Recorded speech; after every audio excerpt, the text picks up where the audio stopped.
Hi, it's Mark Mandelbaum here with Anne and our favorite agents, George Kozaris.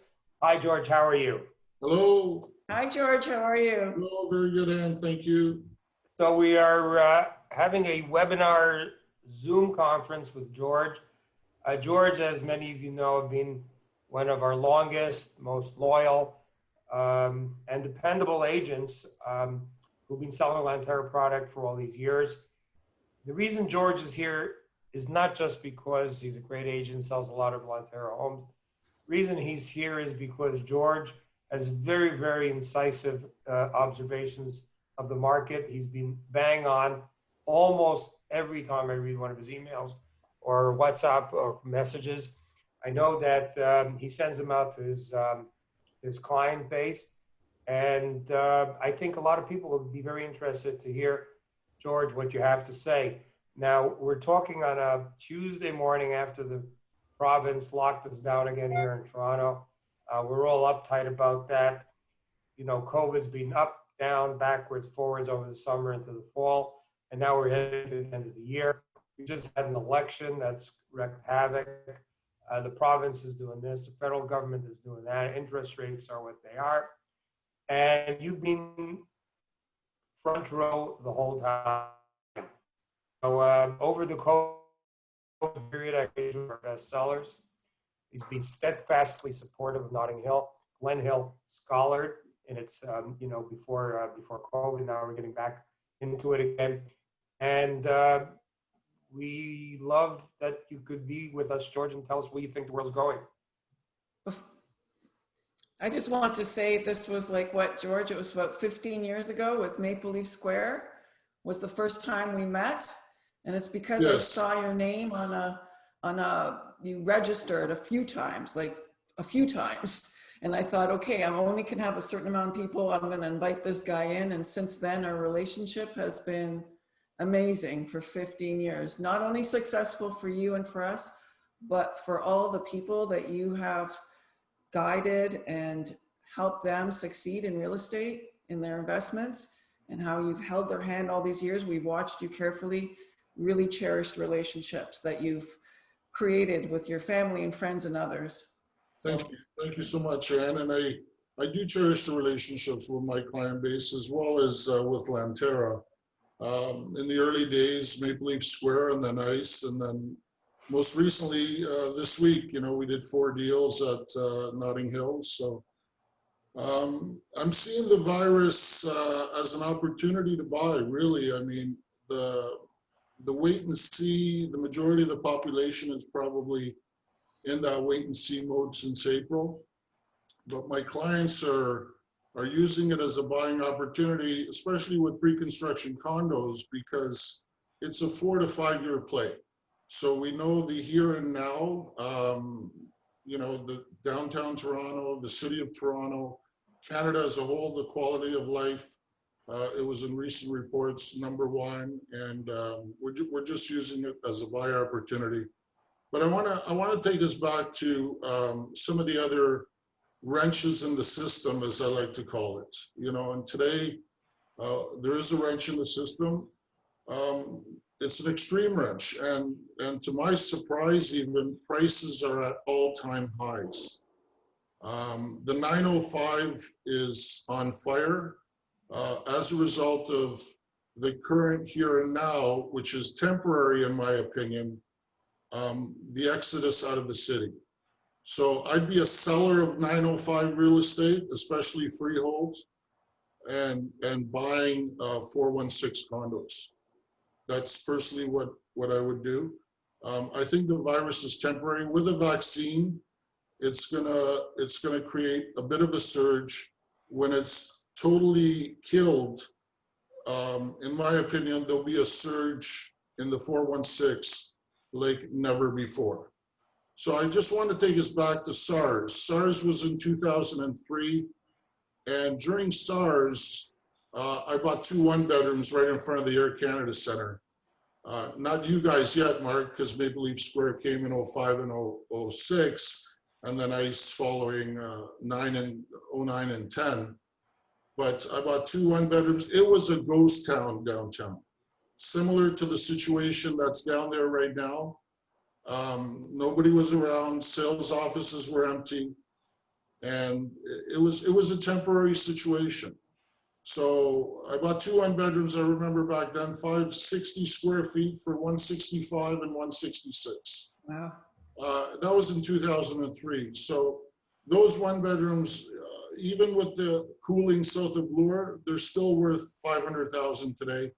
I sold them, and then multiple bought other units using the profit and the OPM strategy, other people's money. But that was short-lived. And then we ran into, and I love to refer back to this because the global credit crisis in 08, 09, seen world markets, real estate markets tumble. You know, I specifically remember Nevada in the US, it was slaughtered. It was down 70%. So if you had a property worth, you know, $1 million, it'd be, generally speaking, 300,000. And that was a true test for me to, you know, all these guys and economists saying about a bubble and this and that. So that was a true test for me because our market was stagnant. It didn't go down. I mean, the global credit, if we outlasted the global credit crisis on stagnation and other world markets, London, Tokyo, New York City, everywhere was down. With the exception, I think, of Manhattan, maybe it was down 10%. But I'm talking US total slaughterhouse, okay? And we were stagnant, and a lot of people were saying, well, it's because of our banks. You know, we have a strong banks. It's not just that, it's immigration, it's quality of life, it's so many other things that Canada has to offer. And the power of the US dollar, you know, 1.3 on the exchange versus the Canadian. A lot of companies, you know, still coming up then and still now, you know, in terms of Microsoft, Google, and all the rest of them. We're being dubbed right now as Silicon Valley North, okay, which is fantastic. I mean, you know, it's gonna, the companies will absorb the immigration incoming, which Canada, you know, they just came out with the projection or the target of 1.2 million over the next 3 years. So going back, speaking of the global credit crisis, the TSX and stocks, and I'm not a fan of stocks or any of that, but you know, I'm a fan of investing outside of the principal residence, but in real estate. So in 09, we were okay. We were fine. We didn't lose. We didn't gain. That's fine. Following 09 was another surge. So again, I mean, we're talking SARS, you know, and then 09, we outlasted them both. Then came the HST, GST to HST. We went from 6 to 13%. Everybody was talking, well, you know, the market's going to come down because HST and blah, blah, blah. What happened? Didn't come down.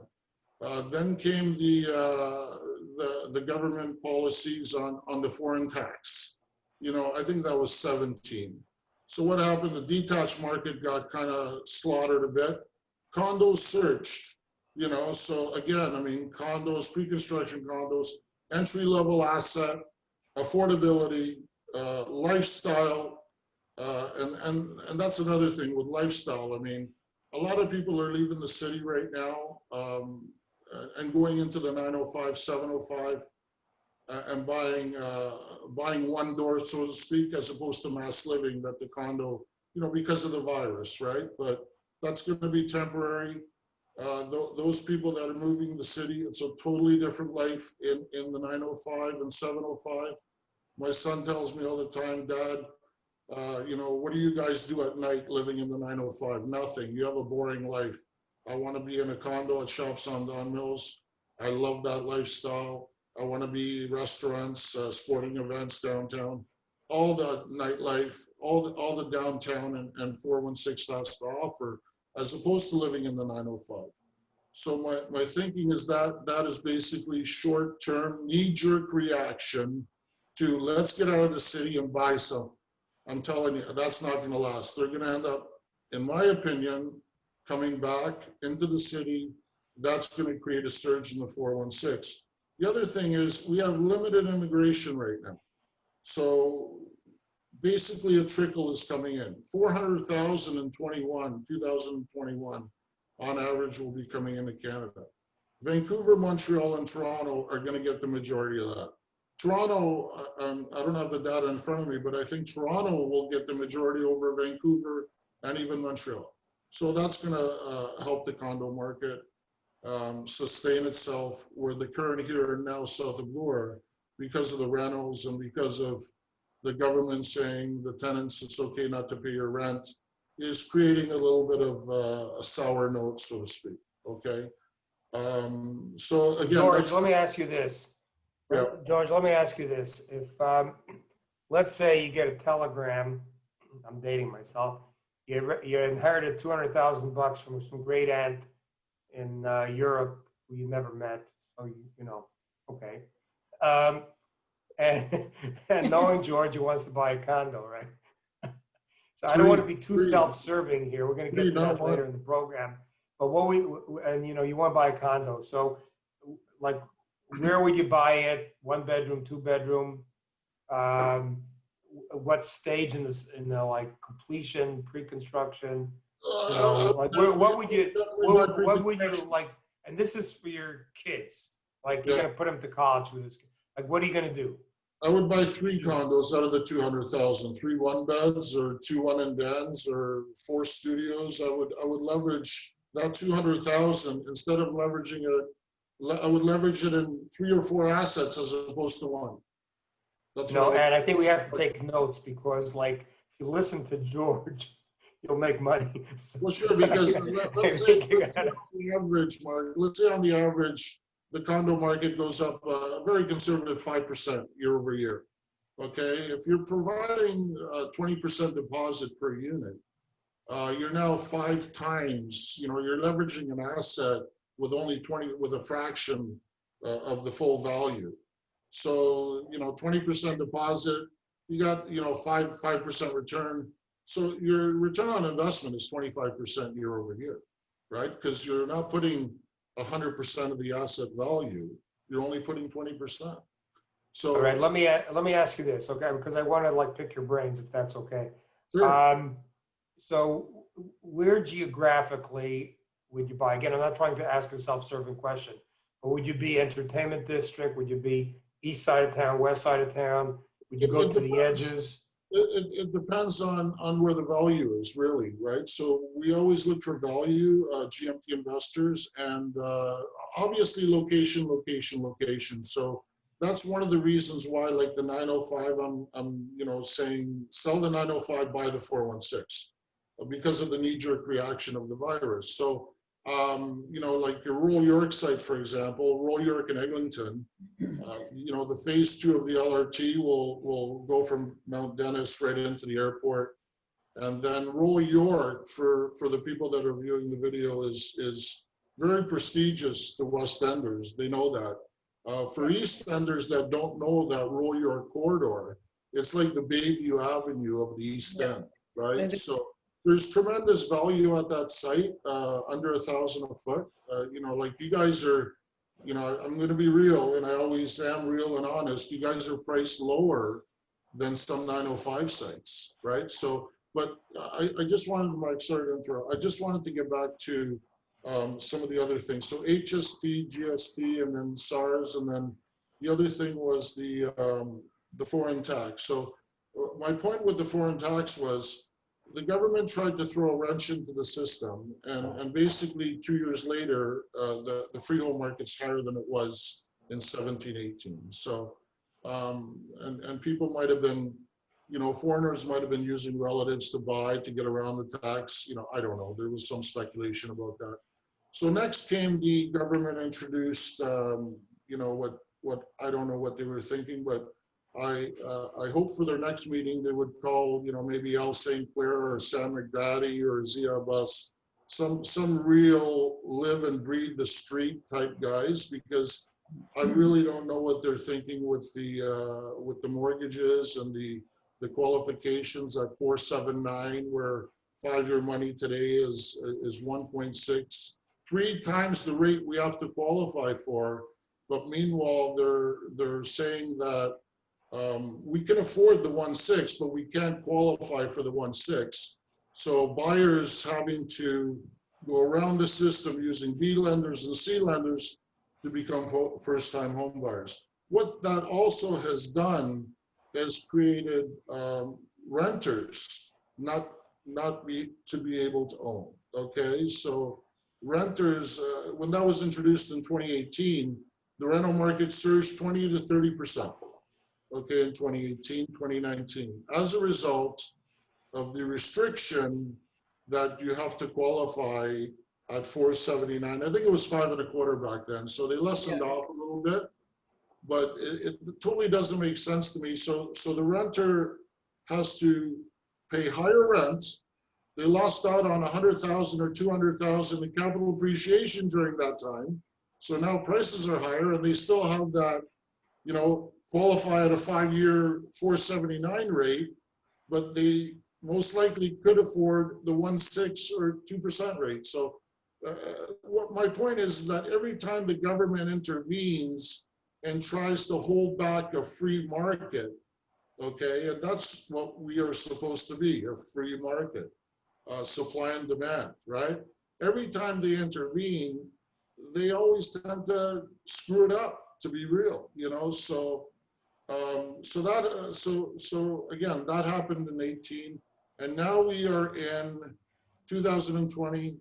We're in the virus. GMT investors are using this stagnation period as a buying opportunity.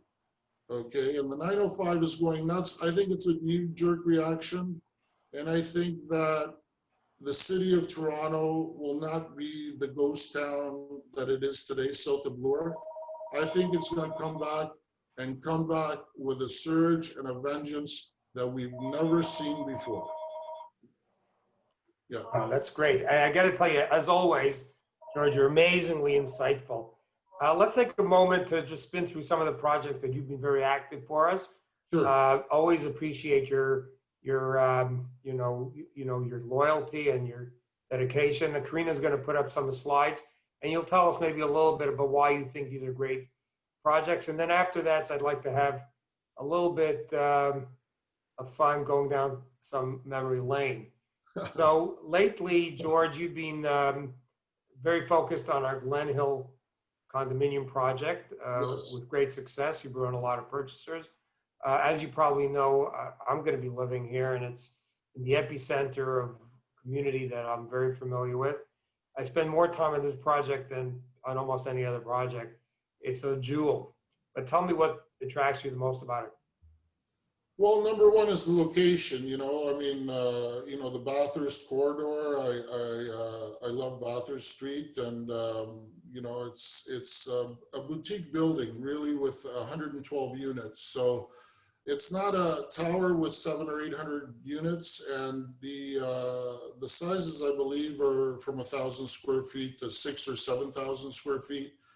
So me personally, I bought a unit in here as well, and I just think it's a terrific location. It's a really good product, and there's so limited supply that I think that there's tremendous upside at 12 to 1,400 a foot where your launch was. Aside from that, the quality of features and finishes are very, very good. It's just a really, really good product, and there's really nothing around there.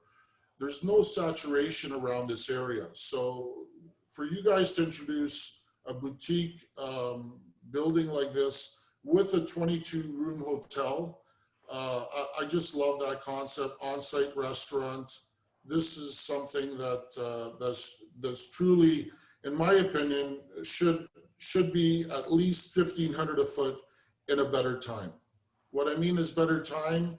The virus, going backwards a bit, the virus has basically kept builders in check, and it's a great buying opportunity for the people that are looking for 5 years out. I would highly recommend buying a unit at Glenhill. So George, for the benefit of your listeners, and I would hold it, Glenhill for a moment, Karina, I would like to share with them and Anne, you could sort of jump in here. When we introduced this project to George, initially, we had in our own mind a certain set of promotions that we thought would be appropriate. And George came in as a good friend and told us, Mark, Anne, if you want to sell this product, this is what you got to do. And for the most part, maybe for the old part, we've listened to what you had to say, and I got to thank you for it because it worked. I think the market resonated. We've done very well, and you've been fair. You know, you say you didn't come saying like give it away, but you said, listen, this is a great product. You just need to do this and this and this, and it'll sell well, and it actually did. So we're very grateful. And Anne, you may want to comment on that yourself too. No, I totally agree. And not only like George named all the things about the building that's fantastic, but even the services that you're going to get and the, you know, 2 concierges, the pampering, the portering. I mean, this is a lifestyle, as he's put it, at a price per square foot that should be a lot more. When this building is built, it's going to be a one of a kind in that whole area, one of a kind. Okay, that's great. Let's Karina, what's next?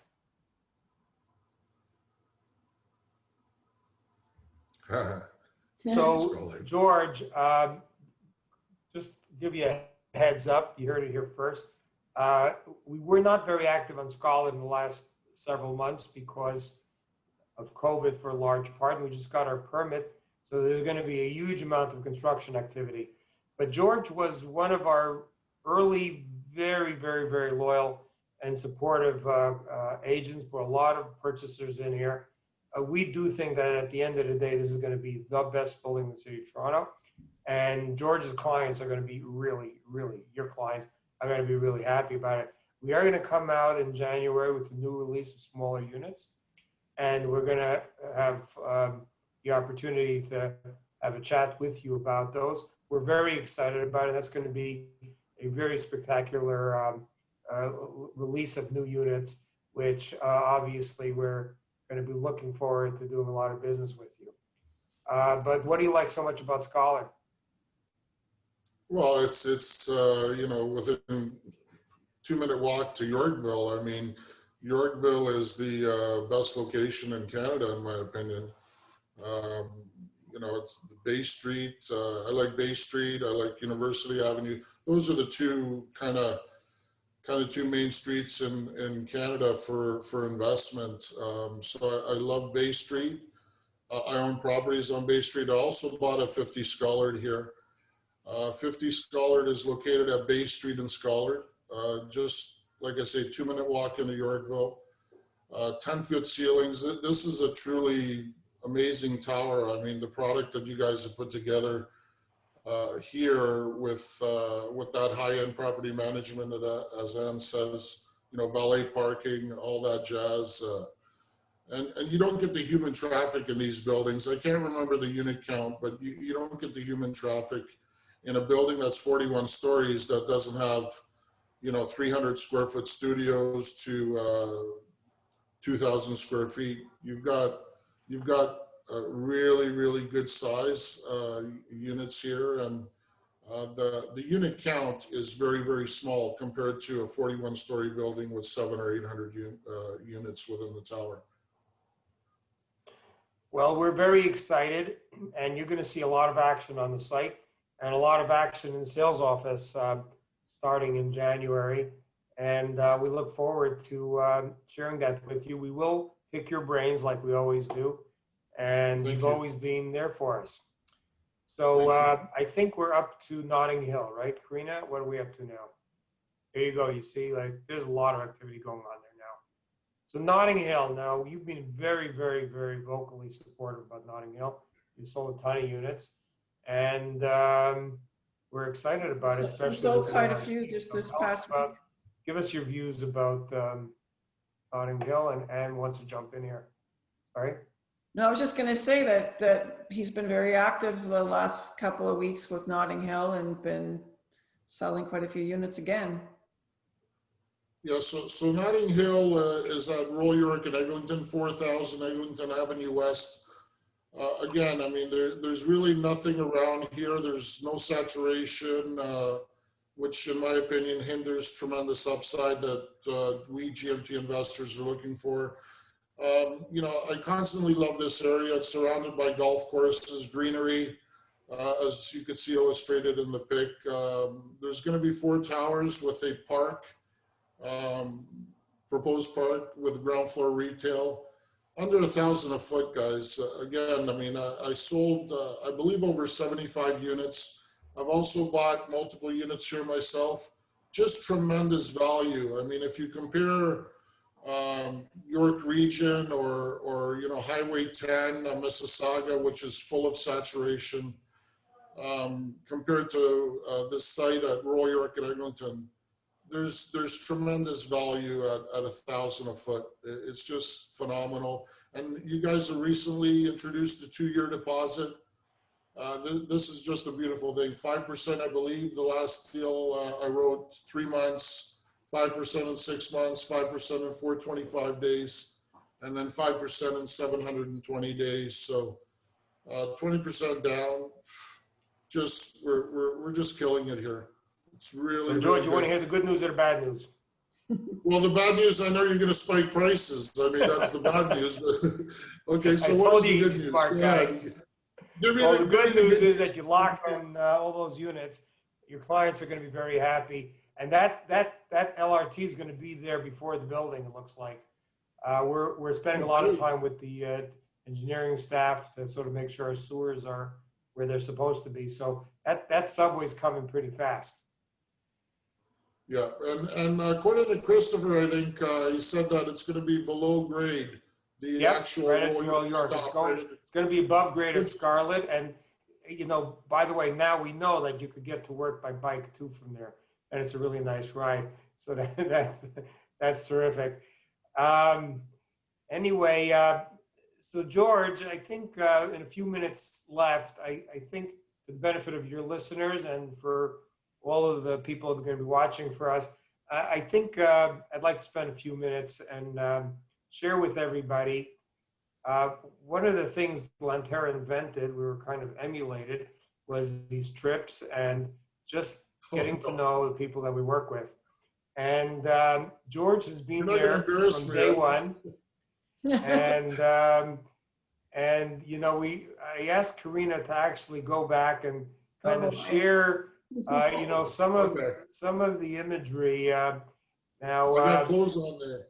Now, wait a second, slow down. Just for the record, you know, since this is for public consumption, we couldn't show all of the pictures. But I just wanted to reminisce a little bit with you on some of our great trips. And I could tell you, I don't have a single call that George doesn't say, you know, where's our next trip? Yeah. You know, with COVID, who knows? But, you know, quite frankly, they've been amazing trips. So this is St. Martin's. So you remember that? Yes, I do. Are you sure? That was well, some of it I do, but that was for the Shops on Don Mills. Shops on Don Mills certificate I'm holding there. So. Okay, but that's just where the fun started. Karina, are you there? So that was our party on the beach, right? Everybody wore white? Yes. There you are. You see yourself up there somewhere? Yeah, at the top right corner. Yes. And that was actually one of our best trips. And now you clean up pretty nicely. Look at that. Remember that? Yes. Now that was actually our AGO trip. That was bring back here. memories. Yes, that's the $100 million club ceremony. Oh no, 50 well, million. It was 50. that's when we first started, and that was our AGO party. Karina, keep on going. Yeah, we just as we found them. Hey, go back. That was Miami. That was Miami, I think. No, it was Rio. Rio. Excuse me, in Brazil. Okay. Rio, and there's Barry, and Sujan and San, and like it was And one of these great trips, right? Yeah. Remember that? Yeah, that was Switzerland. That was Switzerland. You're there back. Where are you? Could you see? Yeah, there you are Left, on the right side. Yeah. You know where that was? London. That's right, London down Thames. Yeah. That was at the horse race, right? That was on the bus when I took my Royal shirt off Ascot. there. Yeah, I but took my shirt off for Barry. that picture Remember is that? really in Switzerland, right?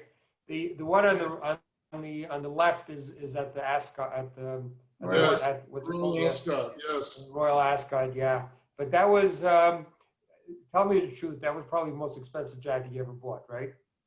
You went down to Paradeplatz and you like, because you went in there and we all like keeled over when we saw you walking into the bus with that. Tom Ford.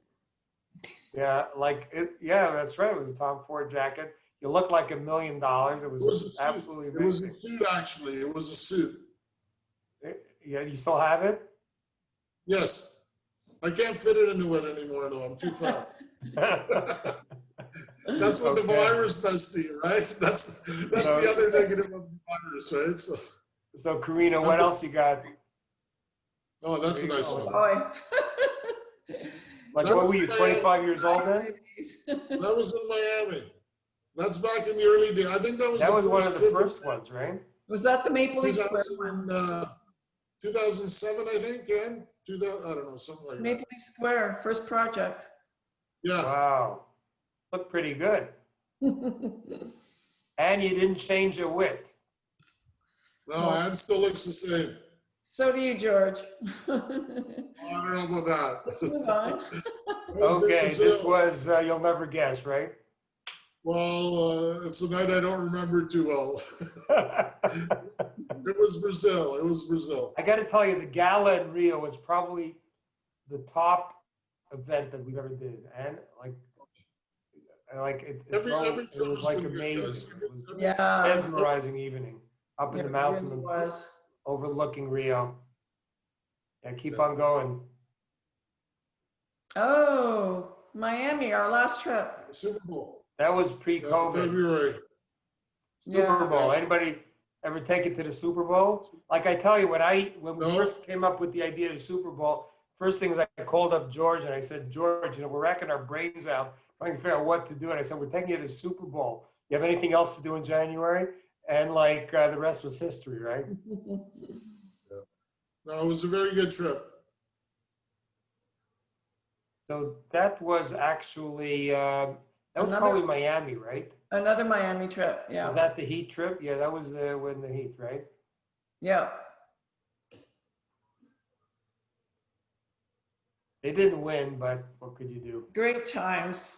Yeah, a lot of All fun. right. So anyway, brings back some really good memories, George. Yes. So we've done well, you've done well, and we all, and us here at Lanterra, all the Lanterra staff, we really appreciate working together with you.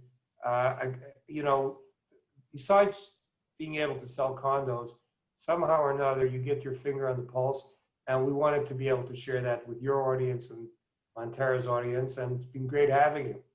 Thank I you. just want to say one thing, George. GMT, tell the world what that stands for. George Money Train. That's right. Thank you, and likewise, guys. Not to sound too, but I'm sincere. I'm real, and it's been a journey that I'm blessed to have such a quality builder, Mark, as Lanterra, and with Anne, and her team as well, representing you guys. So to make it work, to make any relationship work, there's got to be, we've got to mesh together very well. And we have over the years, and I've been with you guys for 15 years, and I plan on continuing to do business with you guys. So thank you so much for the relationship. I'm truly blessed. Send our best to Kathy and the kids, and stay safe and have a great holiday season. Thank you. And hopefully we'll see each other in person before you know it. Thank you. Thank you. Thank you for having me. Thanks, George. So nice. Okay,